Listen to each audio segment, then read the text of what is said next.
For centuries, Rome expanded by crushing anyone in its path. But the Celts were different. They didn't just resist, they fought with wild ferocity, overwhelming legions, ambushing Roman forces, and even sacking Rome itself. No Roman commander had truly broken them until Julius Caesar. His brutal campaigns tore through their lands, toppling entire tribes and changing the fate of the Gaul forever. But how did Caesar crush an enemy known for its chaos? And what brutal battles decided the fate of Gaul? In this video, we'll uncover how Caesar turned the tide against one of Rome's most feared enemies, the battles that nearly cost him everything, and the ruthless tactics that sealed his victory. The Helveti's bold move. In 58 BCE, the Helvetii, a powerful Celtic tribe from what's now Switzerland, decided they were done playing defense. Their land was rich and fertile, but there was a problem. They were boxed in. Mountains to the south, rivers to the north, and stronger tribes hemming them in on all sides. Expansion was not an option. So they drastically chose to leave everything behind and fight for a new home. But not just any home. They weren't wandering aimlessly. They were determined to carve out a new future by force. And they weren't half-hearted about it. If they were leaving, they were going for good. They burned everything. 12 fortified towns, 400 villages, and every last home. They even destroyed their food supply, keeping only what they could carry for the journey. Why? So that no one could turn back. No safety net, no second thoughts, just a 3-month ration and the determination to push forward no matter what. And they weren't alone. Their neighbors, the Roresi, Tulingi, and the Latibrigi, thought why not, and did the same, joining them on the march. But where were they going? Caesar later suggests they were just looking for some nice land near the Atlantic coast. But in his version of the story, the Helvetii weren't just moving, they were trying to take over all of Gaul. According to him, they believed themselves to be the fiercest warriors of all, which conveniently made them a major threat to Roman interests. Originally, this grand migration was led by Ogertorix, a noble with big ambitions. But before they could even get started, he died under suspicious circumstances. With him gone, leadership passed to the tribal chiefs, and the Helvetii, 368,000 strong, including warriors, families, and wagon trains stretching for miles, began their journey west. And that's where the real problem started. They had to pass through Roman territory to get where they wanted to go. That was a big issue. Rome had allies in the area, especially the Aedui, a tribe that wasn't about to welcome thousands of armed Helvetii marching through their lands. Caesar, who was just settling into his new role as governor of Transalpine Gaul, wasn't about to let this slide. His informers quickly brought him the news. This wasn't just a migration, but an invasion waiting to happen. And conveniently for him, the Helvetii set out in March of 58 BCE, just as Caesar began his term. For Rome, this wasn't just a group of displaced people looking for land. This was a direct threat, and Caesar had no intention of letting them pass. Rome's relentless pursuit. He didn't waste a second when Caesar got word that the Helvetii were moving through Roman territory. He rushed out of Rome, covering the distance to Transalpine Gaul as fast as possible. When he reached Geneva, he ordered the bridge over the Rhone destroyed. A clear message: you're not getting through here. Now let's talk about the odds. At this point, Caesar had just one legion, about 5,000 men. And not just any legion. This was the 10th, the one that would later become legendary, fighting for him at the Battle of Pharsalus. But for now, they were just a small force blocking the path of an entire migrating nation. The Helvetii, seeing the obstacle ahead, sent envoys to negotiate. They claimed that they had no intention of causing trouble. They just needed a route. This was a simple request, but Caesar wasn't buying it. He remembered what happened in 107 BCE, when a Roman consul, Lucius Cassius, was killed, and his army was humiliated, forced to march under the yoke by none other than these same Helvetii. That wasn't something Rome or Caesar was about to forget. He refused their request, suspecting that letting them through would just lead to chaos. But here's the problem. He was massively outnumbered. The Helvetii were moving with over 300,000 people, including at least 90,000 warriors. His 5,000 men weren't going to stop them in a direct fight. So Caesar did something brilliant. He ordered his men to build a massive defensive wall, 16 feet high, stretching 19 miles, effectively sealing off the Helveti's path. A wall was in their way, and a Roman army was watching their every move. With their original route blocked, the Helvetii had no choice but to find another way, forcing them to cross the Saone River. But as they did, they made a crucial mistake. They crossed in groups, dividing themselves. That's all Caesar needed.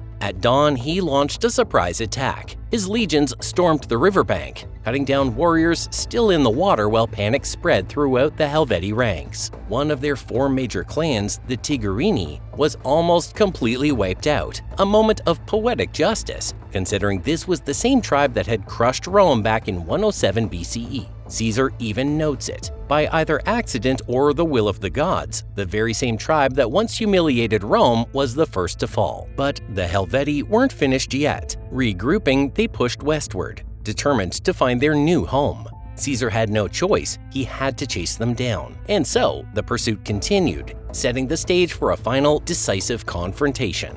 Betrayal and political maneuvering. As the Romans chased down the Helvetii, Caesar found himself dealing with a different kind of battle. Betrayal. The Aedui, a Gallic tribe allied with Rome, had been supplying his army with food. Everything seemed fine until the shipments suddenly stopped. At first it looked like a minor delay, then Caesar uncovered the truth. The culprit was Dumnorix, a powerful Aeduan noble, and he wasn't just delaying supplies, he was actively working against Rome. It turns out he had secretly orchestrated a staged retreat by the Aeduan cavalry during a recent skirmish. The defeat had looked bad for Rome, but now Caesar realized the Aeduans had thrown the fight on purpose. Dumnorix had been using his influence and wealth to undermine Rome's power in Gaul while boosting his own, a dangerous game. When confronted, his brother Divitiacus, one of Caesar's closest Gallic allies, begged for mercy. "Spare him for the sake of our people." Caesar, ever the strategist, saw an opportunity. Executing Dumnorix could cause instability, turning allies into enemies. Instead, he placed him under strict surveillance. With that internal threat neutralized, Caesar turned his full attention back to the battlefield, the Battle of Bibracte. The Helvetii had stopped near Bibracte, the wealthiest city of the Aedui. From their perspective, the Romans were retreating. It looked like Caesar had no interest in a fight. They were wrong. Caesar had chosen his ground perfectly, a hilltop that gave his army the advantage. As his men began setting up camp, the Helvetii saw an opportunity. A Roman force caught off guard in the open, they weren't about to waste it. They launched a full-scale attack, but Caesar was ready. He quickly arranged his army in 3 lines, placing his new recruits at the back, because, let's be real, you don't throw fresh soldiers into the thick of battle on day 1. The Helvetii were charging uphill, making them slower, more exhausted, and easier targets. Worse, they had a small stream behind them, making retreat nearly impossible. Still, they fought with fearless determination. Even Napoleon later remarked, they were a dauntless people. The clash began. The Helvetii formed a tight shield wall, ready to smash through the Roman lines with brute force. But before they could close the gap, the javelins came. Roman pila rained down, hitting their mark with deadly precision. The weighted javelins pierced through Celtic shields, pinning them together. Some warriors had no choice but to drop their shields altogether, exposing themselves. That's when the Roman infantry charged. The battle turned into a brutal fight. Swords clashed, shields splintered, and the Helvetii fought tooth and nail. But as the minutes dragged into hours, they started to lose ground. Realizing their position was crumbling, they retreated to their wagon fort, using it as a makeshift barricade. But the Romans didn't stop. They pushed forward, dismantling their defenses piece by piece. The fight raged from noon until deep into the night. But not once did the Helvetii break ranks or turn their backs. Even Caesar noted this. Not a single enemy turned his back. By nightfall, the battle was over. The Helvetii were defeated. Thousands lay dead on the battlefield. The survivors surrendered. The war was won. The rise of Ariovistus. You'd think Caesar would call it a day after defeating an entire migrating nation. Any other Roman commander might have spent the rest of the season building forts, sharpening swords, and basking in the victory. But Caesar, he was not wired that way. He only had 5 years to make his mark in Gaul. No time to waste. Not long after the battle, emissaries arrived from tribes all across Gaul. They came with praise and gratitude. thanking him for taking care of the disruptive Helvetii. But beneath the flattery, there was fear, because even as one army fell, another had already risen. This time, the threat came from across the Rhine, Ariovistus, a Germanic king whose warriors were known for their sheer brutality. Unlike the Celts, these were seasoned conquerors, massive in stature, feared across all of Gaul. And they weren't just raiding, they were taking over. Caesar knew he had to deal with this sooner rather than later, so he reached out, requesting a diplomatic meeting. Ariovistus refused. To him, Rome's presence in Gaul was nothing but an unwanted interference. But as tensions escalated, he finally agreed on one condition: no infantry, only cavalry. Now, Caesar wasn't the type to walk into a trap. He didn't trust Gallic horsemen, so he improvised, mounting his own legionnaires on horseback, turning them into an elite makeshift bodyguard. The two leaders finally met, each bringing a small mounted escort. The conversation was tense. Caesar argued that Rome had a right to protect its allies. Ariovistus laughed, saying the strong rule is as they please. Diplomacy wasn't going anywhere. And then, just to drive the point home, Ariovistus's knights suddenly started hurling stones at Caesar's men. That was it. Both sides rode off, and the meeting ended in chaos. War was now inevitable. Rome had crushed the Celts, but against the Germans, that was a whole different kind of fight. So Caesar had crushed the Celts, but his next challenge was even greater: the fierce Germanic warriors led by Ariovistus. Do you know what happened next when Rome clashed with the Germans? Let us know in the comments.